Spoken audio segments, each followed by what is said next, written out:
¿Qué tal, amigo? Hoy les voy a dar un resumen de las dos resurrecciones. Dos tipos de resurrecciones que son la resurrección para vida y la resurrección para condenación.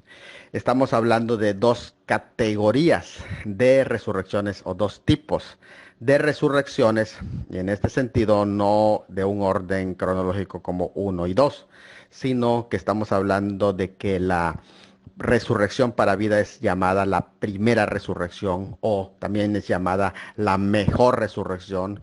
Es llamada también la resurrección de entre los muertos porque ellos despiertan de entre los muertos que quedan todavía en los sepulcros y esa es una enseñanza bíblica. Bueno, pues vamos a hablar primeramente de la resurrección para vida, que se trata de una serie en 4 etapas que son la primicia que es Cristo juntamente con el ramillete que se levanta. Después está también el trigo, la resurrección del trigo. Posteriormente viene la resurrección de los testigos y por último, para completar, para cerrar esta serie de primera resurrección o resurrección para vida, están las espigas. Pues bueno, vamos a comenzar con la explicación de la resurrección para vida.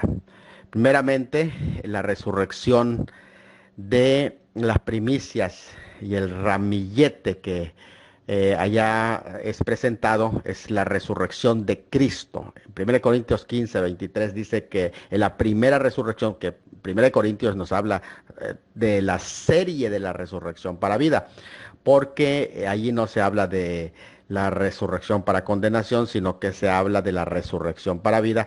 Y se utiliza una palabra que es una palabra de orden militar, de marcha militar, que es la palabra tacma. Cada uno dice en su debido orden. Pertenecen a la primera resurrección o a la resurrección para vida como un desfile, como una marcha militar en el que cada uno va desfilando conforme a sus órdenes de mayor a menor y en este sentido es como desfilan, por ejemplo, en un desfile militar por delante va el general, después vienen las fuerzas, ya podemos decir, militares que continúan con caballería y artillería y bueno, todos así van desfilando en su debido orden, pero pertenecen al mismo ejército de la primera resurrección.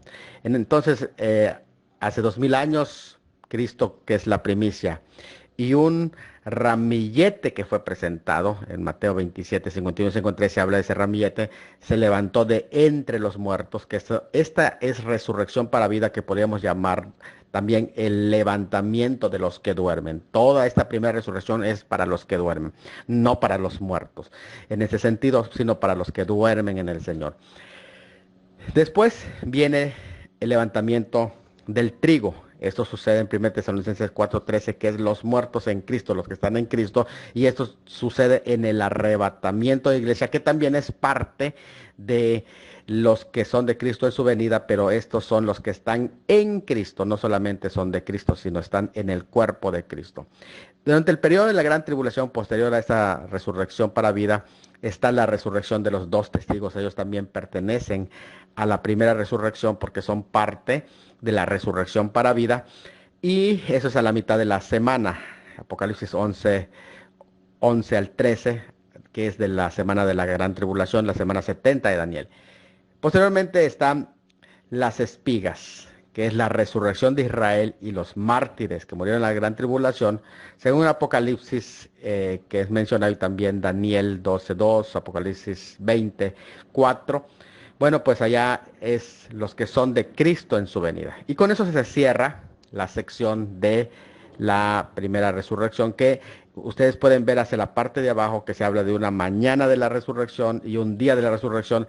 En la escritura esos términos se tratan de programas de periodos, como por ejemplo dice la hora viene, no quiere decir que son 60 minutos, y también el día de la resurrección no quiere decir que son 24 horas, sino que se trata del programa de la resurrección. Entonces, por la última parte, la segunda resurrección o resurrección para condenación, es la que sucede después de los 1000 años, cuando los 1000 años se cumplen, entonces los otros muertos no volvieron a vivir hasta que se cumplieron 1000 años. Y esto es resurrección de condenación o resurrección de los muertos, porque esta es la resurrección de los muertos. Lo anterior es un despertar de entre los muertos, es decir, se levantan de entre los muertos, pero estos muertos se quedan y no vuelven a vivir hasta que se cumplen 1000 años.